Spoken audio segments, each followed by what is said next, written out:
Welcome, everybody. Welcome. Thank you for joining tonight. Take a minute, put your name in the chat, say hello. We'll get started shortly.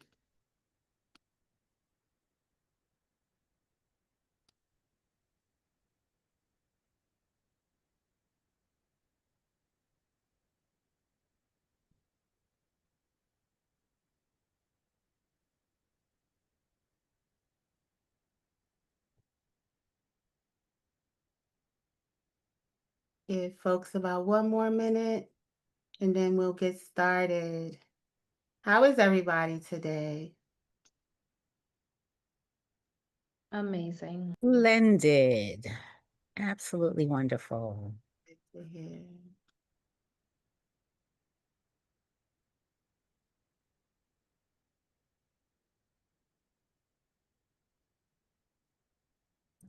Good evening, everyone. Good evening. Good evening. Oh, we have someone from Albany. Hi, Sora from Albany, Hello. Tanya from Albany. That's what's up. Welcome. Good evening, everybody. So we're going to get started as folks come on in. We're excited for this conversation this evening. Good evening, sorors, frats, partners, and friends. My name is Jessica Bailey, and it is my honor to welcome you to tonight's Community Conversation Series, Part 14, Elevate, Educate, and Get Engaged, the Impact of Low Voter Turnout, presented by Zeta Phi Beta Sorority Incorporated, Sigma Kappa Zeta Chapter. Before we begin, let us take a moment to honor our beloved founders. Arizona Cleaver Stemmons, Pearl Anna Neal, Myrtle Tyler Faithful, Viola Tyler Goins, and Fanny Petty Watts, 5 visionary women who laid a foundation of service, scholarship, sisterhood, and finer womanhood that continues to guide our work today. We also extend greetings and gratitude to our International President, Soror Dr. Stacy N.C. Grant, our Atlantic Regional Director, the Honorable Beverly S. Tatham, and our New York State Director, Wilhelmine Herrod James, who continue to lead with vision, purpose, and grace. Their unwavering commitment inspires us to turn advocacy into action every single day. Tonight, we continue that legacy through meaningful dialogue and practical engagement. As we approach key civic moments, our goal is clear: to ensure our communities are informed, empowered, and ready to act. We thank our distinguished panelists and moderator for lending their expertise and each of you for taking this time this evening to strengthen your advocacy muscles. Social action is not a one-time effort. It's a lifestyle, a responsibility, and an act of love for our people. A few housekeeping rules. Please stay muted unless speaking. Please drop your questions in the chat for our Q&A segment. This is an interactive dialogue, and we want your questions and involvement as much as possible. We hope tonight leaves you informed, inspired, and ready to carry this energy into your chapters, congregations, campuses, and communities. Thank you for being here. Thank you for caring, and thank you for choosing action. With that, let's get started. Please join me in welcoming our moderator, Dr. Zalima Blair. Dr. Blair, take it away. Everyone, once again, and welcome to our Community Conversation Series, Part 14. My name is Dr. Zalima Blair, and I'll be your moderator tonight. This is presented by Zeta Phi Beta Sorority Incorporated, Sigma Kappa Zeta Chapter, and Phi Beta Sigma Fraternity Incorporated, Kappa Beta Sigma Chapter. Tonight's theme: elevate, educate, and get engaged. The impact of low voter turnout reminds us that civic participation is power. We're here to explore why turnout matters, what barriers exist, and how each of us can help strengthen our democracy.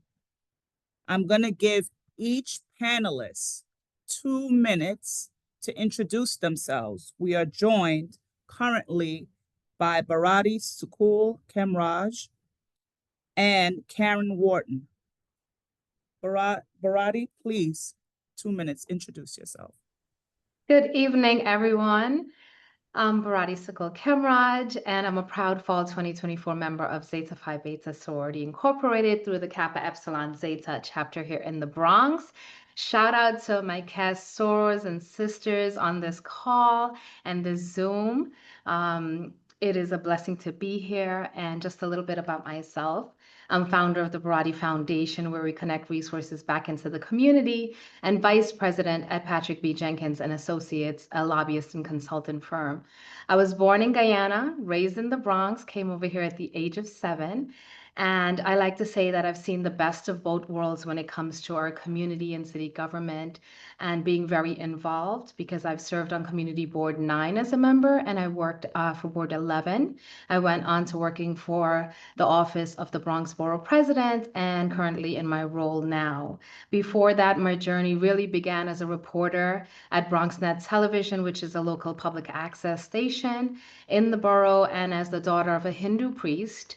In 2019, my dad became the first Guyanese Hindu priest to have a New York City street co-named in his honor when he passed away. And I've always been guided by faith, service, and community. It is my passion. I have a knack for communications and just being present wherever is needed. And it's a pleasure to be here tonight. Thank you. Karen? Well, thank you so much for having me here. Thank you so much, Dr. Blair and the sorority Zeta Phi Beta. And Bharati, welcome, GT in the house. So my name is Karen Wharton, and like Bharati, I was born in Guyana. I've been up here decades, but I still, if you hear the accent, that's where it's from. I live in Brooklyn. And I am currently the Democracy Coalition Coordinator for Citizen Action of New York, which is a grassroots progressive organization that works to empower working families. I came to this work after decades of being in technology. And when I was doing ranked choice voting a few years ago, I was doing advocacy around ranked choice voting. You know, that's how I was introduced to the community in a different manner. So my goal is to share whatever information I have. And so I am really excited to be here, and thank you for having me. Yay, we're excited to have you both. And later on, we'll be joined by Assembly members Latrice M. Walker, Monique Walker, and Assembly member Brian Cunningham. So let's get right into it. Let's just, start really quick. We heard it in some of your backgrounds, coming from Guyana, and we know Guyana is a, political, right? Being of Jamaican descent, that's all we do in our hometown, right? Politics. So you've had that civic knowledge growing up with it, and, getting street co-naming and working for the organizations that you do work for, interacting with elected officials daily. But just share for some, and for some young people listening in the background, what inspired your own civic journey? Like, what was the turning point? How did you know this was going to be your life's work? You don't want to jump in? I'll jump right in. Yeah. While my family was politically involved in Guyana, I left when I was like 15, 16. So I'm not sure. So I didn't do much civic engagement as a child.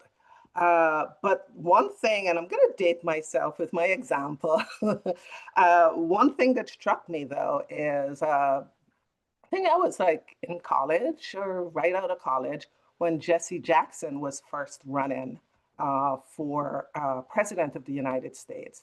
And I could not imagine why folks were wondering and asking the question, what does Jesse want, right? Because I thought it was obvious that he wanted to become president. So fast forward, I've always been involved in my community doing a little bit of this, a little bit of that, nothing really formal. Until I mentioned earlier that I was involved in ranked choice voting and advocating for ranked choice voting, the passage of ranked choice voting in 2019, and then again when it was first rolled out, first implementation in, I believe, 2021. What struck me was that I would come into my community, Black and Brown communities, to educate them about ranked choice voting, and folks did not know what it was. But then I was also hearing that ranked choice passed in Brooklyn by like 80% or thereabout.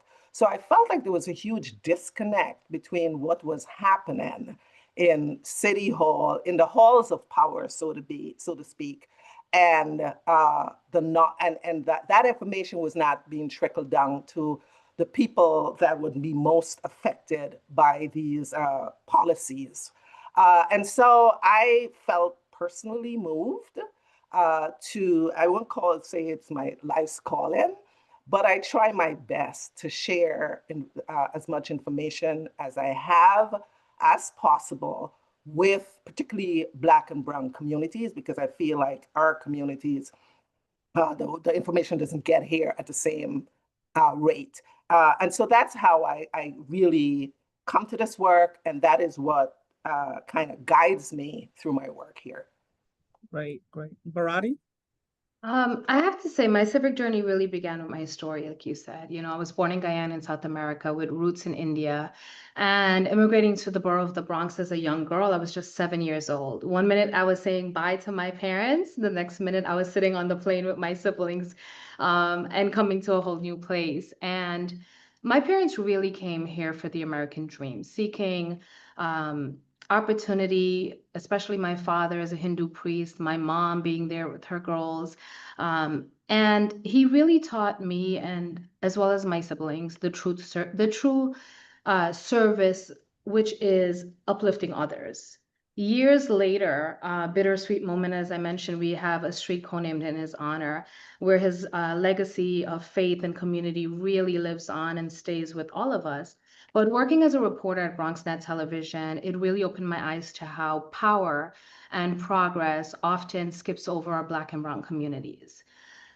Working at Community Board 11 and sitting on Board 9 gave me the best of both worlds, where I was an employee in city government, and on Board 9, I was really chairing 3 committee, learning about being the eyes and ears of the community and the needs in the community. And then later on, working with the Office of the Bronx Borough President, I saw the gap between government and people that it serves. That was my true turning point, realizing that we can't just tell stories. We have to change them.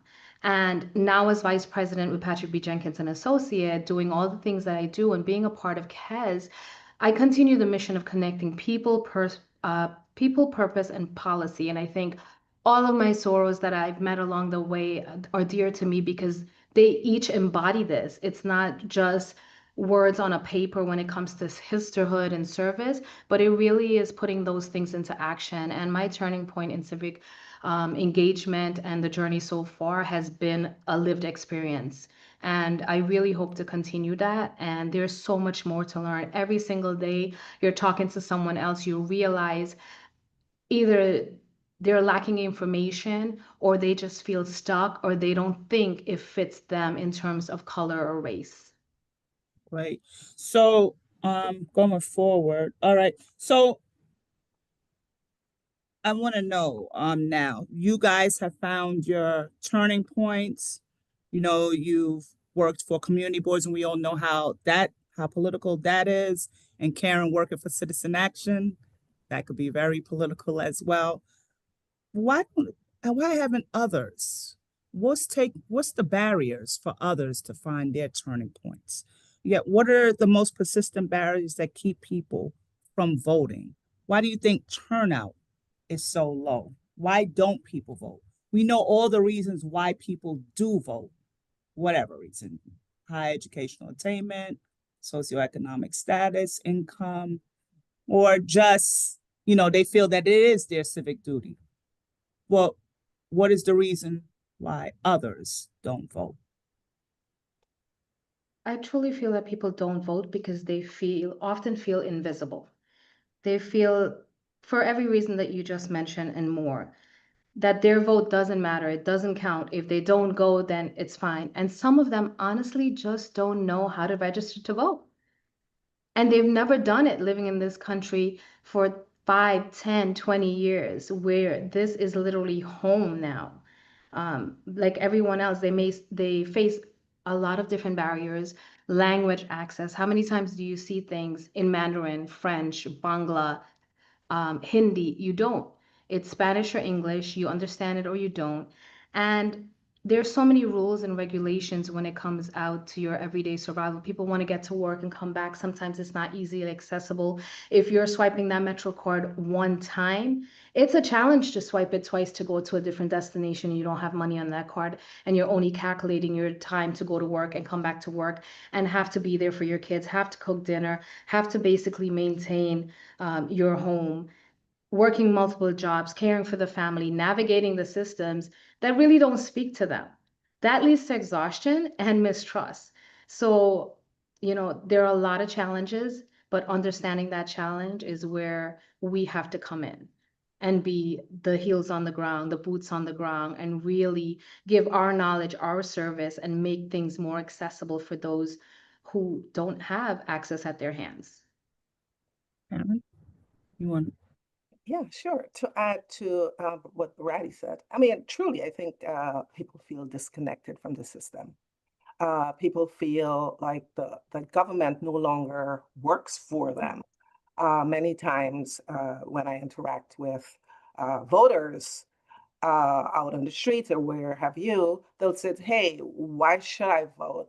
My vote doesn't really mean anything. I've been voting for years and years and years, and I haven't seen any improvement in my life.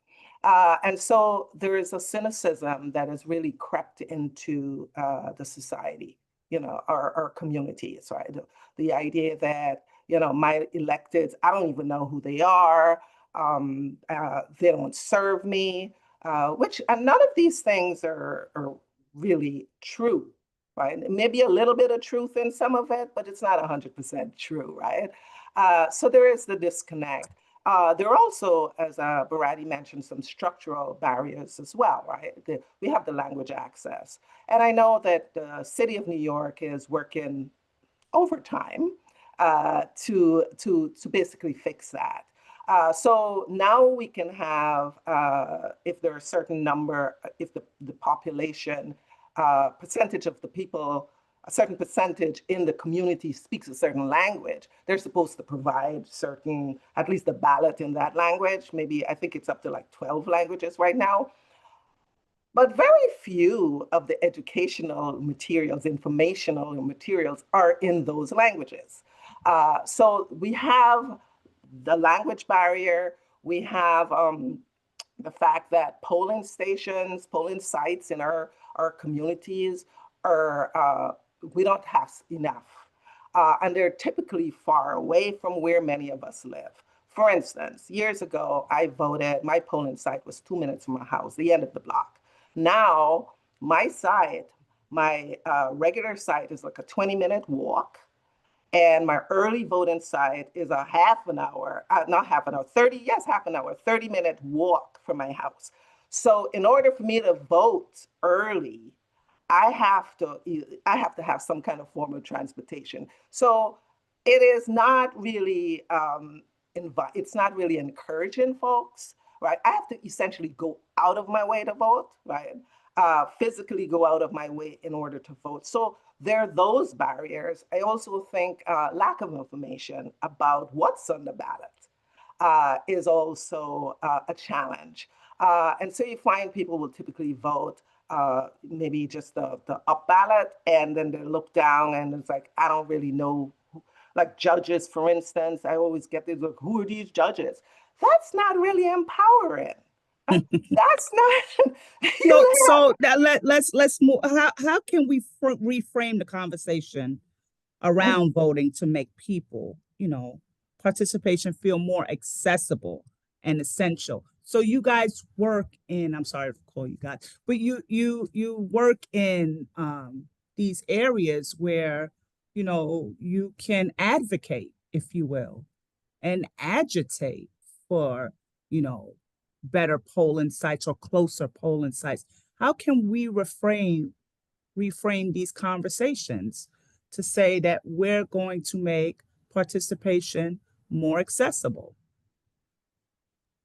1 minute, please. 1 I minute think each. education is a big thing. You know, we see in the comment section, Naomi and Nikiba mentions like people don't see change. They feel like their vote won't have much of an impact. When there's low turnout, resources go where voices are loudest. So it means that in our borough specifically, our community, there are 59 community board throughout New York City. There's 12 in the borough of the Bronx alone. It's getting every member of our chapter to find out what zip code they live in, what their community board is, who their elected officials are, get to know them name and face by going out to events and activities. And you don't have to be out there with your fist up or, you know, your body's on the front line. You could be if that's you and that's what you do on an everyday basis. But for a lot of us, we there is that invisible line, whether we cross it or not. But I think we have to educate each other and ourselves, and the ones who really know that are heels on the ground and out there and civically involved and socially active. I think we have to share that information on a different level. It's not that we don't want to, we just don't know how to. That's my personal feeling of why people don't get so engaged. So once again, Karen, how can we reframe this conversation? What's the messaging? So one thing is when we speak to voters or when we speak with people, our neighbors who may be cynical, when we talk to them about voting, we should frame, we should connect the act of voting or actually voting with improvements in their lives. So look for like success. It's like right now, I know I just read the other day that folks between, I don't know, maybe ages 20 and 55, some band there can attend community colleges for free. Mm-hmm. That is Kathy Hochul. That is a benefit that people can avail themselves of, and it's because we voted in Kathy Hochul. I know this is a nonpartisan, but versus Lee Zeldin or someone else. So we need to, when we talk, speak in concrete terms. Here is what happens. Here is how you benefit when you vote. There's a stimulus check coming out. You know, it's probably landing in people's mailboxes soon. It's not magical. It's not appearing just like that. People we elected sent to Albany are making it happen. When you don't vote for the correct people, what you may end up with is ICE, right? So that's what you're, you know, but this is the fact, right? So for a long time, we were talking about voting as, you know, your civic, you know, your duty, you got to do your duty.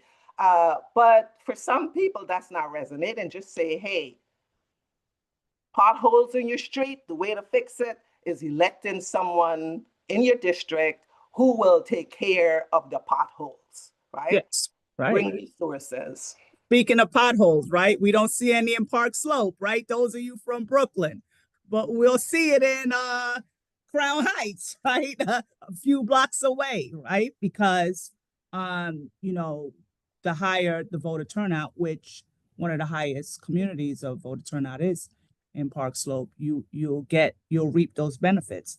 So, which brings us to our next question, which we somewhat answered a bit. You know, people don't like you talking at them. That's what you just pretty much demonstrated. You have to have a message for the community, a benefit for the community. And so tell them, how does low turnout affect local decision making and resource distribution? Just give some examples of, you know, locally, since this is a mayoral election year, what will you be left with if we have a low voter turnout? So, you know, turnout is a signal of political power. And you just mentioned it, Dr. Blair. Park Slope turns out they have a lot of political power. I think Brady mentioned it as well.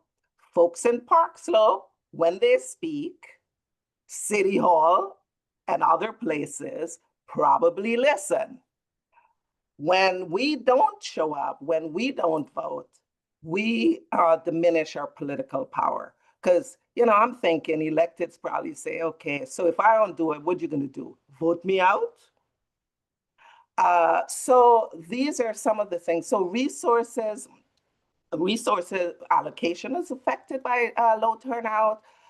Attention given by electeds are affected by low turnout because, again, the electeds basically talk to folks, and I don't blame them. If they're running for re-election, they'll talk to folks who are going to vote, right? So I think it's important. Those are some of the impacts. Barati, if you Yeah. could elaborate Just to on add that. to that, community like ours miss out, and I say like ours, when you really think about these zip codes and how we identify who you see every day going to the schools, when we don't have that name and face recognition or that individual in place who knows the neighborhood before coming into that position, fundings for schools, safety, small businesses, even sanitation, whether you think about That's it or right. not, is affected. If the community boards who are supposed to be eyes and ears, you have members, it could be, that are active or not active. The community boards were created to be the eyes and ears of the community, and the staff are paid workers while the board members are volunteer, and they work at the leisure of each other. So the staff of that office works at the leisure of the community board members, and they all work at the leisure of the borough president who's appointed them. And if we don't get to know them, the board members don't walk around and call in a 10469 or a 10472 zip code and said there's like 3 potholes on these different, there's a stop sign that's missing, there's a street sign that's missing, there's a curbside that's damaged. These reports do not go, whether you do it through 311 or you go to the community board and you call them. These complaints do not go anywhere. So it's kind of like a vehicle being vandalized every single day on a block. If you don't report it to 911 because you're going out and buying that mirror or fixing your mirror, everyone thinks that's a safe street. The more you report it, it does bring a bad report at the end of it, like this is a high crime block. But at the end of the day, someone is seeing it, a city agency that has workers that's being paid for will look at it, and DOT or DEP or Con Ed will come out and fix it. And that's why you have all these different branches of government. And I think we have, again, knowledge is power, but if we don't know, we just don't know, and we don't know what questions to ask. If you don't know someone, how can you open a door and introduce someone else? So it'll take a collective action moving forward to really understand how community and neighborhood works and what it means when we don't show up. Even local elections, if you look at the numbers, there rarely people will go and say, I'm going to wait and count these votes one by one and give me 2 weeks or a month, and then we'll announce the final person. A lot of people always says, you know what, congratulations to the person with the highest number. But that's not always the case. If you look at these local elections, they win by a couple of votes or 100 or 200 votes, maybe 2. And these are a council member, assembly member, senators, our borough president. And if we're not looking at that, your vote matters. And I think we have to walk away from this, like really understanding that every pen that is put on a paper is counted as a vote. And collectively, it really holds weight and it makes a difference. You mentioned something before, though. You said, sanitation, and that's what matters. Things like police protection, right? In local elections, all the city services that you get, you only have maybe 1 in 4 people who vote in local elections, whereas you'll have 60% of people who vote in federal elections, or not federal elections, but presidential elections, to be a little bit more specific. In fact, most people used to think that you only voted once every 4 years, right? And they didn't know about primary elections. So, how can, you share, please, if you will, some examples of how your organizations have done meaningful things to increase voter participation, your organization specifically. So my organization is statewide, and so I can speak to, and we don't have as strong a presence in New York City as we do in some other parts of the state. So I'll use an example that we've done upstate. I think it was CD 17, one of the congressional districts. We wanted to replace to the Republican. And so for like 18 months, we get engaged in a campaign, door knocking campaign, right? Talking to voters. And so I can't remember how many doors were knocked during that campaign, but we prevailed.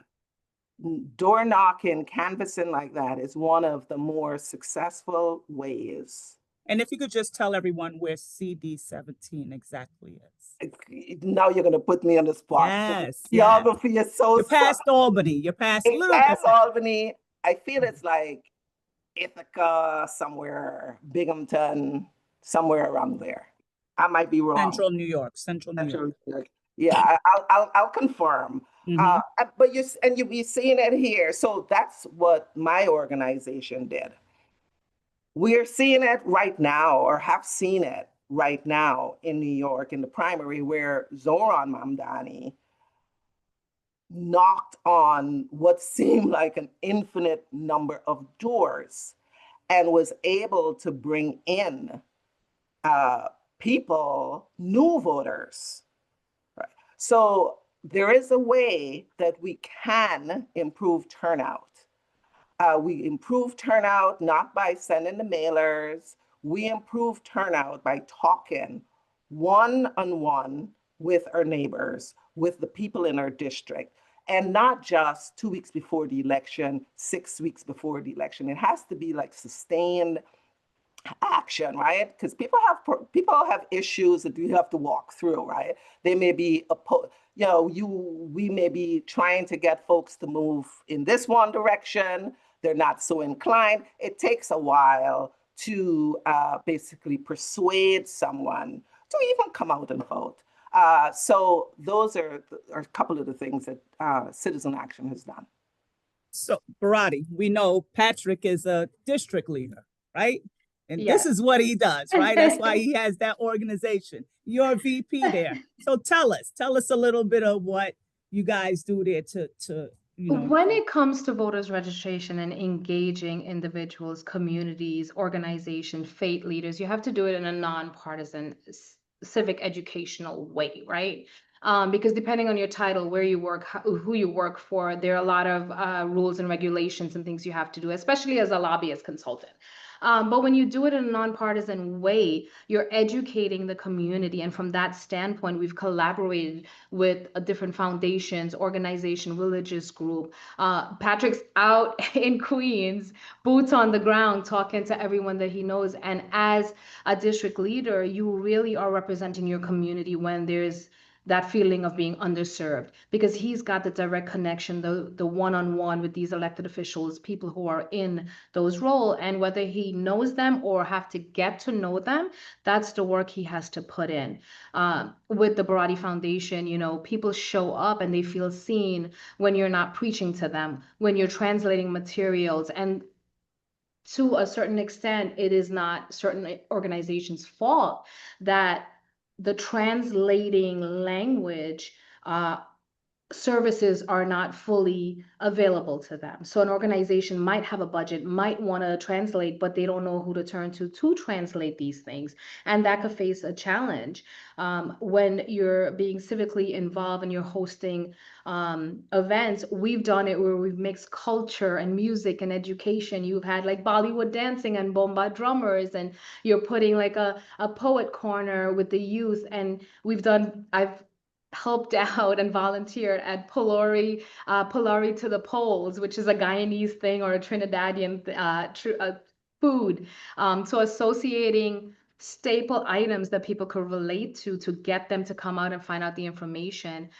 With CAS, we've held voter registration drives with our Brothers of Phi Beta Sigma fraternity, Zeta Day on the Hill, where everyone goes out and get to meet and greet these elected officials and tell them about our concerns. Again, in an educational standpoint, these are the things that collectively makes a successful grassroots effort to boost voters' engagement and registration. And I think when we do it, it just falls in place, that it doesn't seem like we're just coming out of nowhere. You don't know who we are, you don't know what we do, and we're just telling you to vote for someone.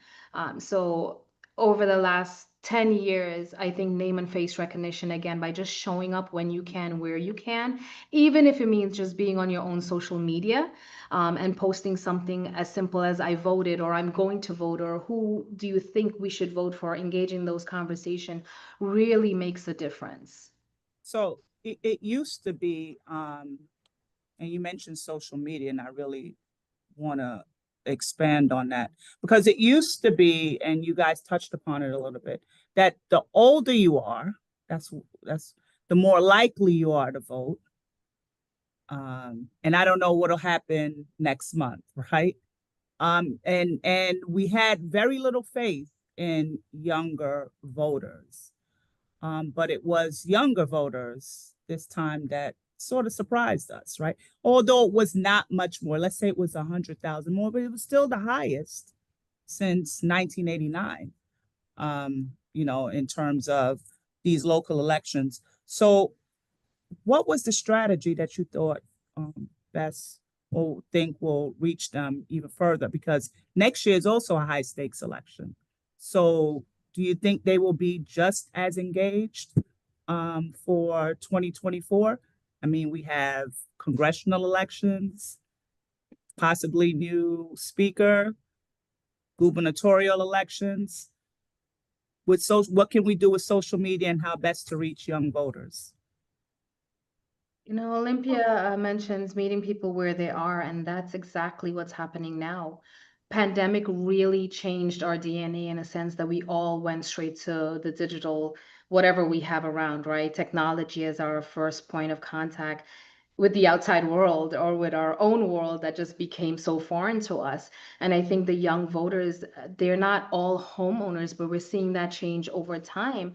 But I think they want to see themselves reflected in us or the candidates that are running. And regardless of what you're saying, if they could identify and they see that authenticity in everything that you're doing, like some of our candidates who is jumping on the subway, eating a sandwich, riding a bike, out there, it's like, wow, they're going to listen to us. They're going to be there. But that doesn't always happen, because our elected official who comes into place, they're as strong as the weakest person on their link, meaning they're as strong as their team. But if they don't have a strong team and they have a few weak people that are out there in the community, it's very hard to connect with them once they're in that seat. But I think the young voters, they want to see you on social media, because that's where they are. They're not sitting outside in the park. They're not waiting for you to come around the corner, like some of the older folks. And the other day I asked someone, I said, when did we become the older folks? Because it's such a divide. We're aunties now. We're aunties. But you know what? I really think that when they see and they're able to identify, and individuals who meet them where they are, they can bring them to their level. But it takes time, and it really takes trust. But that trust is literally happening within 10, 20, 30-second or 60-second, as long as a TikTok video is happening. TikTok might be the way. Karen, what? Yeah. I don't know what's going to happen next year, right? I don't know whether. But how do we make these young voters turn out, and how do we do it how do we use our social media strategies to do it? So I think it's social media, as well as meeting people where they are, social media being one place. But I really truly believe it's the one-on-one that makes a big difference, right? And people trust messengers that they know. People who look like them, so to speak, as well. So I think if we can somehow manage to get an army of younger people going out, talking to other younger people, then I do feel that we can take this into next year, right? And while we're talking to the young people, we can't forget that, you know, the homeowners, the aunties, so to speak, right? Because we need, all of us need to vote in order to improve turnout. So we still need to move in ways that would communicate with the aunties of the world. But I think if we can work and somehow get more youths involved, and I know our organizations, many of our organizations are doing phenomenal work attracting youth ambassadors. I know the NAACP has, here in Brooklyn, has a youth group committee, a young adult committee, I think it's called. And there are other I know this organization in Canarsie, Flossie, driven by young people. We need to encourage those kinds of organizations, those kinds of groups, because they're the ones who are going to be able to connect with the younger people and maintain the momentum that we have right now. Let's be a little bit more specific. So I just want to shout out my soror Taisha, because she says we can go into school, and this girl has an energy of, I don't know, she never needs her batteries replaced when it comes to being out there and active. You know, from everything that's being said, I think we need to teach the ones who are of voting age that it isn't about a person, right? Because all of us, it's me, me, me. But when it comes to voting, it's about your rent, your job, your safety, your voice, the funding that goes into nonprofit, whether it's capital money, whether it's discretionary funding, whether it's an elected official coming out and saying, I hear you, I see you, I could take this to the floor, inviting us to go to city council, to the assembly, and calling us out by name and saying, you know, up in the gallery, we have our sorority sister Karate. there. Up in the underground. That's Ty Sora, could you, and anyone on, please continue to put your thoughts in the chat. So that's where we were talking about you know, going into schools, etc. But it doesn't start at voting age, right? We have to go a little deeper. We have to sort of make people grow up with this way of life. This is a way of life. This is a way of thinking. At what age do we start this? Shouldn't this be, you know, from a very young age, kindergarten, I don't know, elementary school? You know, now you have pre-voting. Yeah, they're pre-voting at 16, you know, pre-registering rather at 16. But even that's a little late, no? I think what we other have civic, to. how do we build this civic literacy? So I think that those of us who are habitual voters, a low-hanging fruit would be if you have a child, take your child with you when you vote. I have a daughter, she's now 25. I've been taking her with me from the time she was born. I took her when we voted for Obama. So by the time she got to be 18, you know, voting was like expected of her, right? The first time she voted, it was me and my mother along with her. We went down, and you know, it was a big thing. Oh my God, you voted! So I think that is one little thing that when we talk to people who adults, encourage them to make voting a family thing, right? If you don't have a daughter, if you don't have a kid, maybe take your nephews, take some young person with you when you vote. Show them how it is, what it entails. It's nothing, it's not rocket science. So I think that's a little itty bitty thing we can do. Yes, Lisa, student government. Yes, I think I was a senator in high school.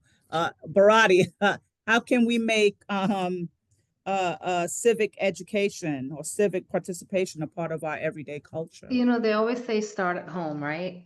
If you want to change something, if you want to do something. And I think our home is each one of our chapters where we can utilize all the programs that we have in place, especially when we're doing things as simple as the highway sign cleanup.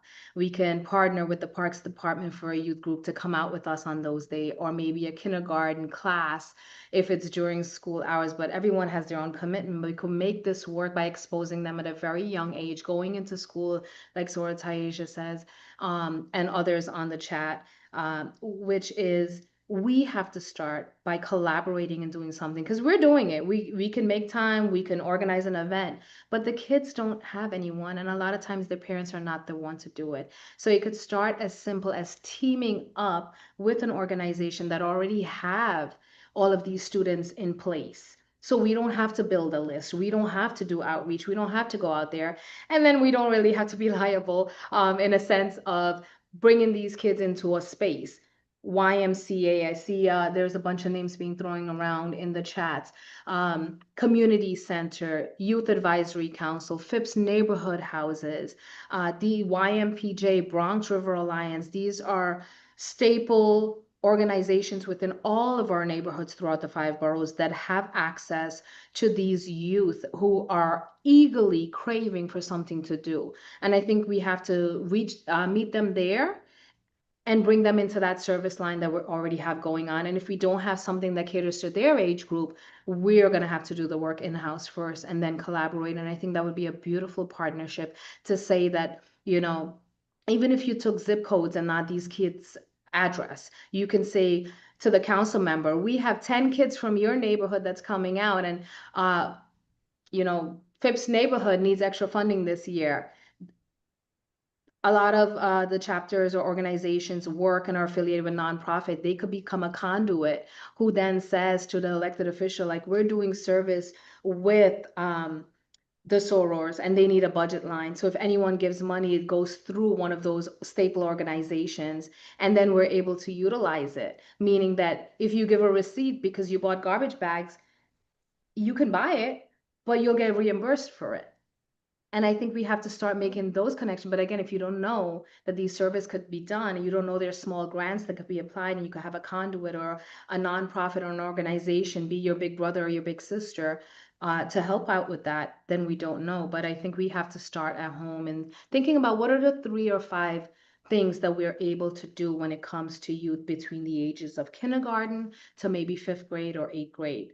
And they themselves becomes our volunteer as they're getting older, because when we have events and activities, they're going to want to come out to help out and share their knowledge. So I was thinking along the lines also of Janet Bullock. She just said, pair with civic information with community service, food drives, health fairs, or back to school events. I mean, how many have participated in career fairs at schools, at your kids' schools, your niece or nephew schools, or just in general? You know, maybe we ought to set up voting machines there, right? When we do these career fairs, and let them know, let's take a break from work and go and vote. You know, those are some of the ideas that we could just infuse it in any type of activity that we do. Let's switch gears a little. Tomorrow is the mayoral debate. What should voters look and listen for to help them move from awareness to informed action? You know, how can we counteract any misinformation? We hear it every day. This person won't be able to do this. This person has done this. So what can we do to counteract any misinformation out there that'll be spewing all about the place? I think voters really need to listen and observe information, but at the same time, they should ask themselves, which candidate truly understands my neighborhood? Who's talking about access, safety, opportunity for us? You know, most importantly, who's consistent when it comes to the cameras being off? When we see there's so many cameras still rolling when we think no one's watching. Awareness is definitely step 1. Informed action is making sure your voice doesn't end with an applause. It continues after the polls, because even if your candidate doesn't win, the other one will, and you have to remind yourself of these same questions, you know. And if they don't understand you, that's when you get involved to go out to these events, activities, or partner with organizations that are bringing these elected officials there. So you can have a 30-second, a 1-minute conversation and introduce yourself and say, you know, I love what you do, but you don't look at this. Maybe they just don't know. Maybe their team's not looking at it. And I always use our Hindu festivals as an example, because while I've seen me and I've gained access to several different rooms, they'll say, Bharati, why didn't you come to us? Why didn't you tell us? And I would say, well, if you wish everyone else a holiday, don't you think my people have holidays? So we have to continue to hold ourselves and those candidates responsible, and continue asking those questions. Again, it doesn't end when we applaud or when the polls are in and we choose someone. It continues after. So we've just been joined by Assembly Member Brian Cunningham. Hey, Fred. Good evening, Welcome. sirs. How you guys doing? My apologies for being late. I'm on a flight back from Atlanta. I just landed, but wouldn't want to miss the opportunity to connect with the sisters on this important conversation around civics. So thank you for having me, even in my late state. Okay, I'll repeat the question in a minute. I'll have Karen answer and then repeat it for you to jump right in. Give yourself a breath. Go ahead. Go ahead, Karen. I forgot the You don't question. mute. Oh, so I was talking about the mayoral debate happening tomorrow. You know, what should voters look and listen for to help them move from, you know, basically awareness to just being aware, not just being aware, but being more informed. And also, how can we counteract any misinformation that'll be spewed, you know, both before and after? So I think that thank you for repeating the question, No problem. Dr. Blair. Thank you so much. So I think that referencing or doing a little bit of research, independent research, would be helpful.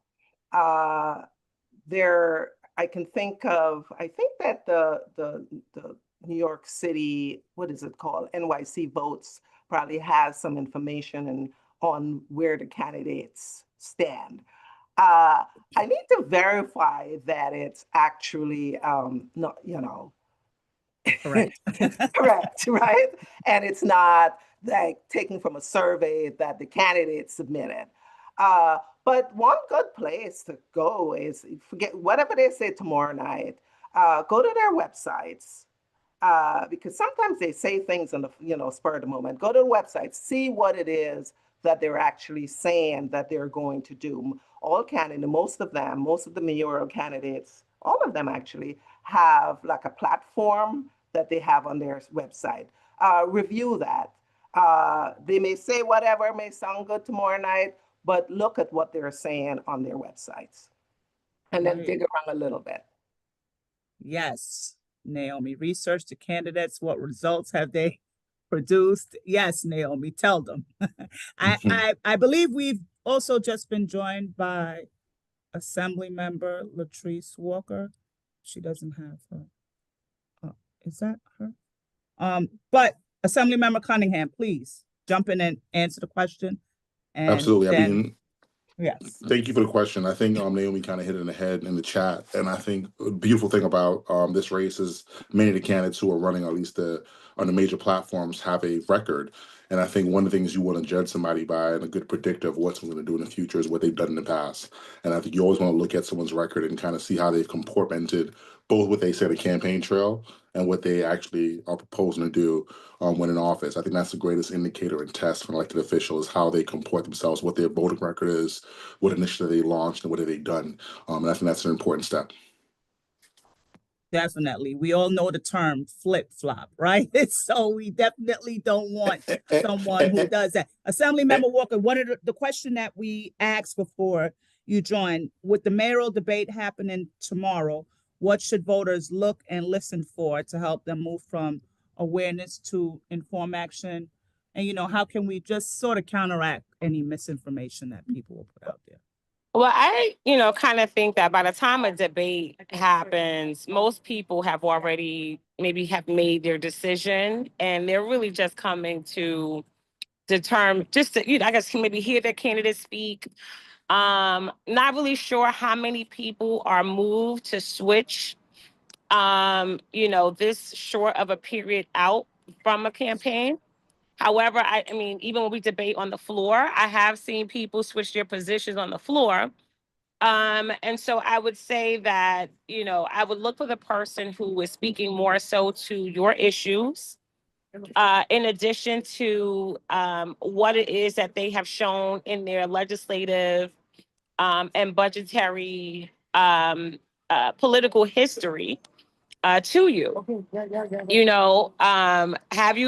Is this a candidate that has pumped billions of dollars into Brooklyn? Or, is it a candidate that's,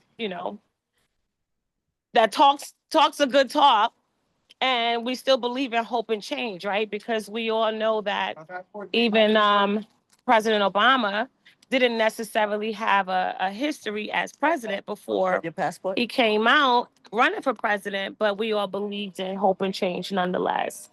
And so I will say that all of those things will be on my mind as I am considering. Right. So, to give you both a chance to sort of participate a little bit more before we open up for questions. So could you just tell us about some of the voting reforms or policy proposals, if you will, that's being discussed or that will be discussed in Albany? Like, what are you currently working on? I know Assemblywoman Walker, you've sponsored a number of legislation on voter reform and had partner organizations with it. So both Assembly members, if you could tell us, what policy initiatives are being discussed to improve this voter access at the moment. What's needed? I'm gonna yield my time to the chair on elections. So there are a couple of different things. One of the bills that we're really trying to move forward is democracy in detention. As most people know, when someone is detained pre-trial and there have been no convictions, that their right to vote has not been removed from them. And so we've been trying to get poll sites put in place on Rikers Island. We go out all the time in order to register people to vote, have them fill out affidavit ballots, because quite frankly, out of sight is sometimes out of mind. And when we think about a lot of the issues that we're fighting for, we're leaving behind an entire group of people who have been disenfranchised by their circumstances. So that's one of the bills that we'll be working on, fully funding campaign finance, some of our budgetary issues. I know that we have our amazing voting champion also who's on the line. And so, Karen, if you want to talk about some of the other initiatives that we're going to be working on together. Thank you so much. Good to see you, Assemblywoman Walker. Another one that we'll be working on will be the foreign, basically ending or limiting ending foreign influence on our elections. Right now, foreign entities that have, let's say, a corporation that has a subsidiary here in the United States, they can make campaign donations by going through their subsidiary. So we're working on limiting foreign influence corporations' investment in our elections. That's one of the things we're working on as well. And there are other things that are percolating. I know that we have to ensure that automatic voter registration. We spoke about low turnout earlier. One of the things that happens is that, young people show up at the polls on, election day, really excited to vote. And lo and behold, they're not registered, they cannot vote. So we need to ensure that processes are in place, the laws are changed so that we can have same-day registration. So we've been working on that, and also to have people want the automatic voter registration when you interact with a governmental agency. You go to the DMV or you go to apply for social services. Once you provide the necessary information, you'll automatically be registered to vote. So then if you show up on election day and say, hey, give me a ballot, oh, you're registered, you can vote. So those are some of the things that Sort of like an update to the motor voter yes. law. But just to play devil's advocate for a minute, I know Assemblymember Walker won't like this, but wouldn't that decrease the percentage of people who turn out to vote? Because it'll swell, right? The voter rolls will increase, but will that necessarily increase from registration, that is? But will that necessarily increase voter turnout? Well, if your metrics is percentage, then probably not. But if you're looking at the number of people who are pulling, who actually voted, we believe that that will increase the number. The other thing that is, we haven't spoken about this tonight, and that's that we have these ballot proposals. Yeah, that was going to be my next. Okay, so Yeah. I'll wait for you then. Yeah, no, you could go right into it. Because we have 2 elected officials on here, and so what should people be doing with these ballot proposals? Explain the measures. I believe there's 6 of them, and yeah, and one of them is in particular is related to voting. So explain to the audience. Yeah. I'll start with proposal number 6, the one that is related, directly ties into turnout. I think you mentioned, either you or Bharati, someone mentioned that many people still think that we only vote every 4 years. Yeah. So turnout is really high presidential years. Turnout is not so high during the other years because people don't think it's all that important. They don't know what's going on, whatnot. So what we end up having is on the off years, we have a small minority, and I don't mean in terms of color, I mean a small group of people who show up to vote. They're generally whiter, older, wealthier, and they vote, and we end up with, because we're not voting, we end up with decisions that they've made for us. So what if we shift all of those important elections to the same year where we know Black and brown people are going to show up and vote? And right now, the thinking is that that's on election year.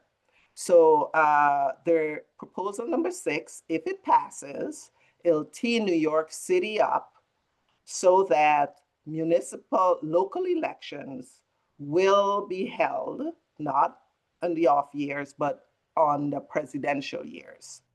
So go ahead. No, I was going to just ask Assemblymember Cunningham to chime in, but when you're finished.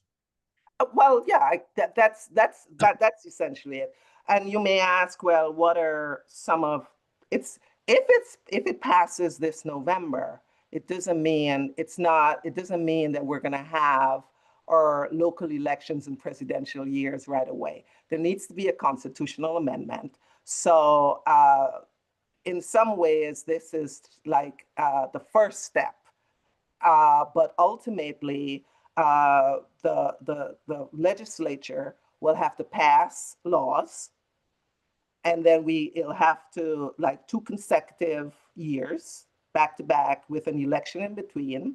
Then it'll have to go to the voters, and it'll be a statewide ballot. And if it passes, then we'll have what is called even year elections. So it's a long process. And that's one of the proposal measures that I do actually support. both Member Walker and myself both run on presidential election years regardless. We do have an off year where we do not have someone in the top of the ticket, and you do see sometimes a dip in the amount of voter participation that takes place. But certainly at the city level, when there's not an executive like a mayoral election, you do see a dip. But I think it's really important that we increase the turnout by having more people participate and more names in the ballot for folks to kind of think about how these policies work together, because they're not really compartmentalized sometimes. What's happening locally is bleeding into national policies we're seeing even today. Assemblywoman Walker, any comments? Barati? Oh, she's on. Go ahead. She can go ahead and answer. I'll follow up after her. Okay. Barati? Can you repeat your question? No, we were just speaking about the ballot, how we, number 6, how we inform people, because that is asking for all our local elections that are now in odd years to be in even number years. And so, you know, how that will affect turnout. You know, is it a good thing for us? Should we advocate for it? Do you think we should vote for it? I think advocating and voting for it depends on the knowledge everyone has, right? People know we go through from one year to the next, the election is going to happen, when it's going to happen, who takes a seat. If the charter says one thing, if there's special election, if someone leaves early, if someone comes in late. But I think when the information is not there, we don't know what to do with it. But I think it's encouraged to inform them first. And especially with that, I think people need to know more about it and understanding. We have a lot of young, middle-aged, and older folks that is so used to doing things one way, and Karen could back me up on this. It's hard to change people's mind about things because they think you're trying to sneak something in there that's going to change their vote or that's going to change the person representing them.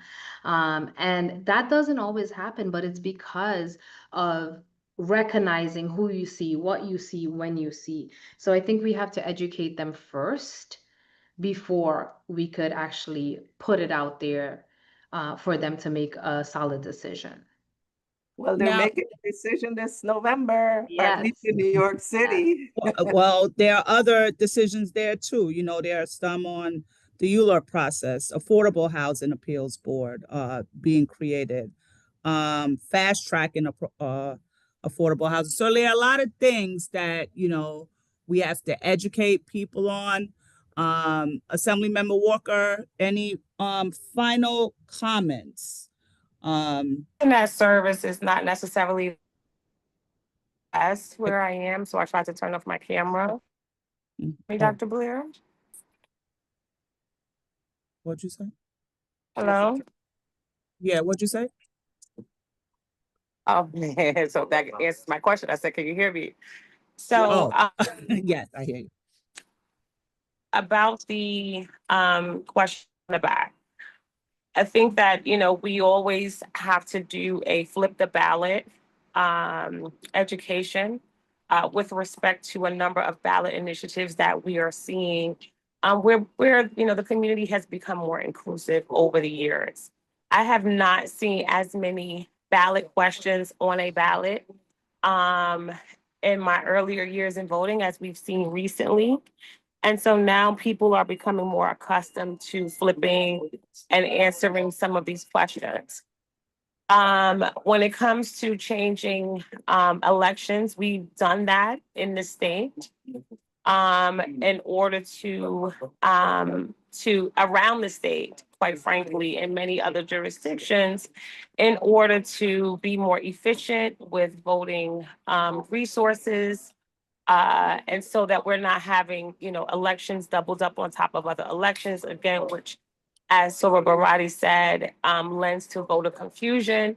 And so we're trying to streamline the process and really just make it more user-friendly for people, so to also understand that they can trust the process of voting, because they're not feeling like people are just making these changes in order to disenfranchise them or undermine the vote. So I encourage people to answer the question any way that, of course, you see fit. But this is a initiative that promotes efficiency and makes voting easy and accessible.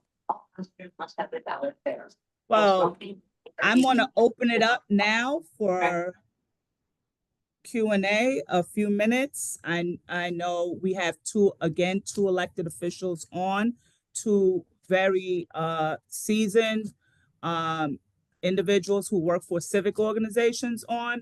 So please, ask away. We have a couple of minutes that we'll try to entertain questions.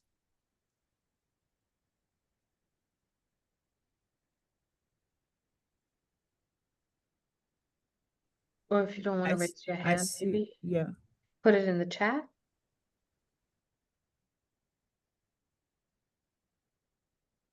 Lisa asks, how do we message the importance of these questions? I think the Assembly Member Walker answered that when she talked about making sure you flip the ballot and doing a flip the ballot education, right? That was one. Anyone else have any questions?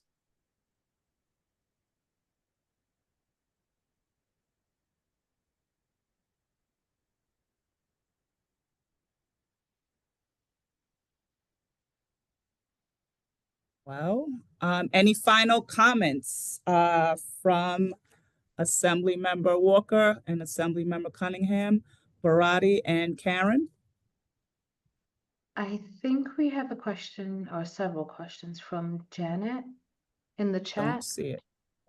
Should I consider in my decision if they are consistent across answers, or do their views shift depending on the questions? Consistency and integrity, do they offer concrete plans with numbers, timelines, funding sources for my community? Janet, are you able to come on, turn your microphone on so we could get a little clarity? Yeah. I was asking as far as the debate is concerned, when they're questioning during the debate, when I listened to their responses. Oh, okay. Thank you. Mhm. Any other questions?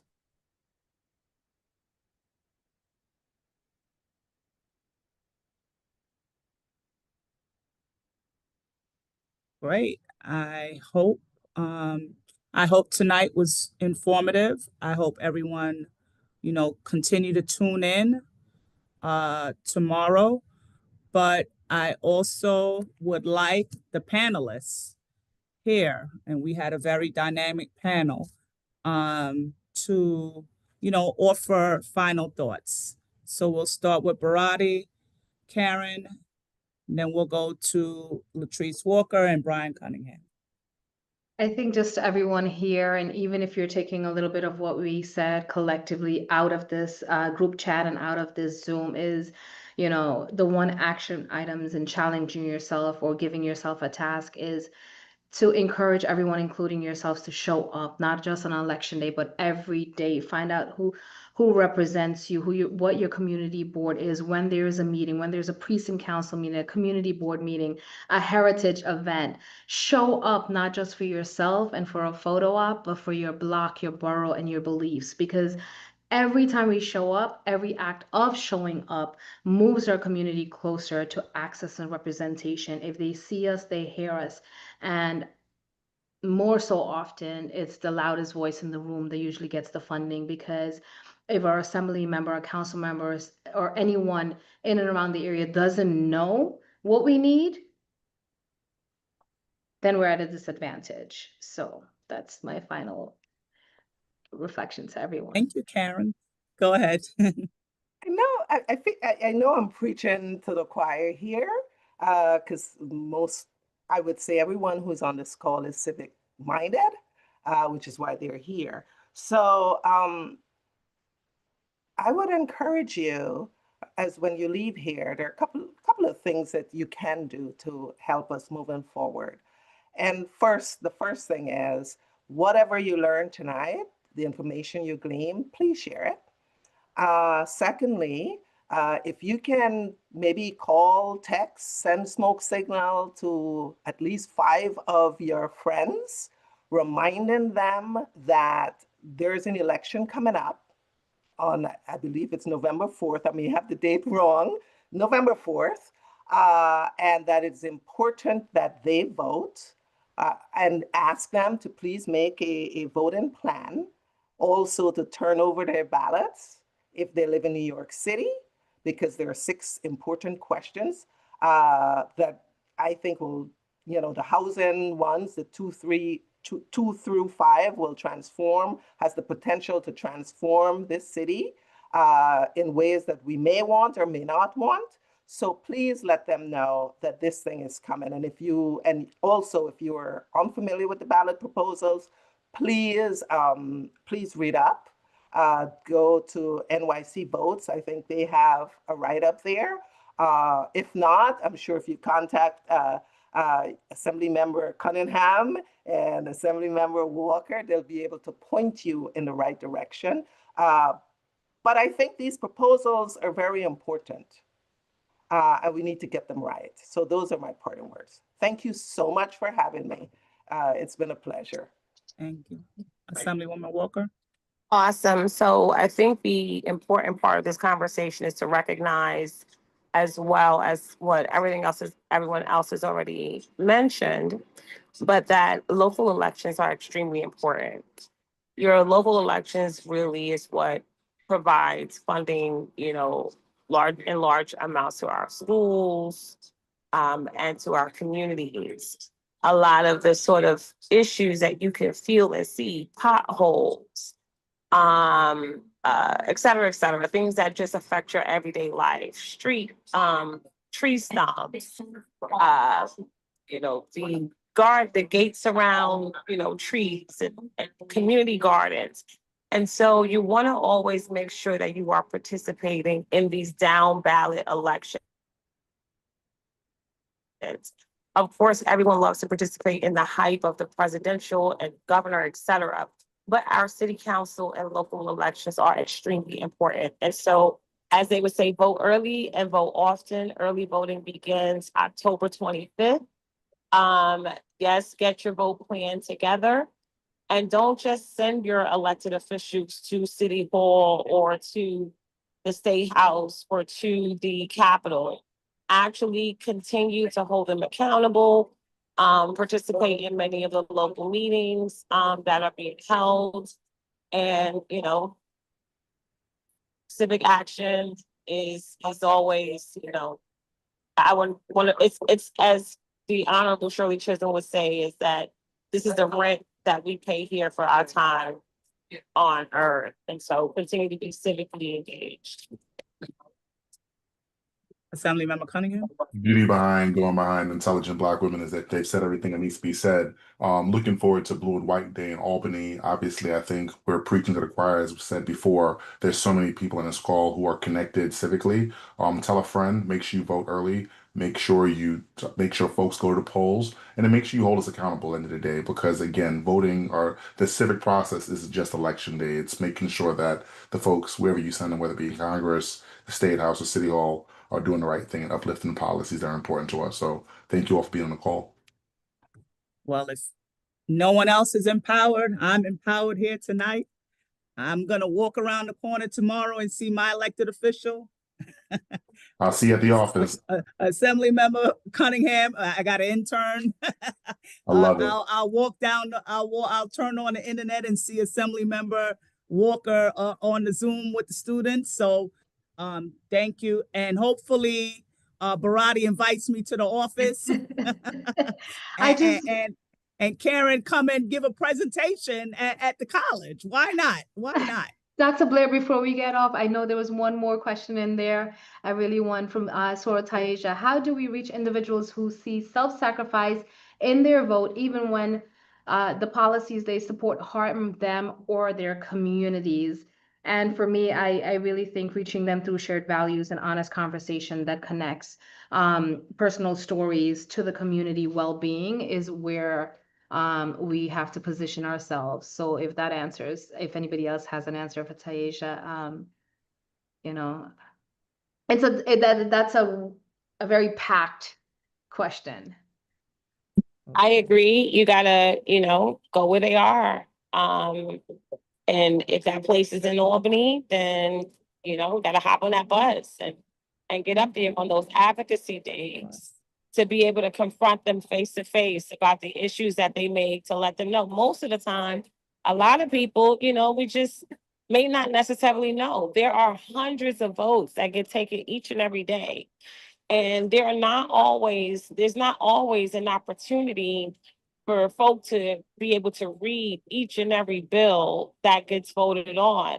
And so many times, if you bring a situation to your elected officials' attention, if the vote has not already taken place, many times it'll sway them to vote in a different direction.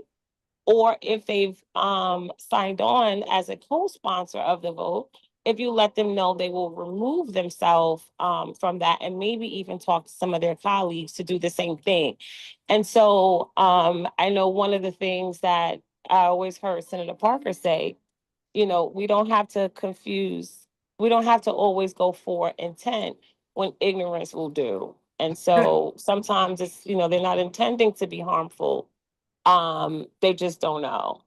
And so one of our opportunities to be able to participate is to make even your elected officials aware. Educate. Can I comment? All right, Karen, 30 seconds, 30 seconds. I think like as the Assemblywoman was speaking, I remember what you spoke about earlier in when you have the career fairs and so on with the kids.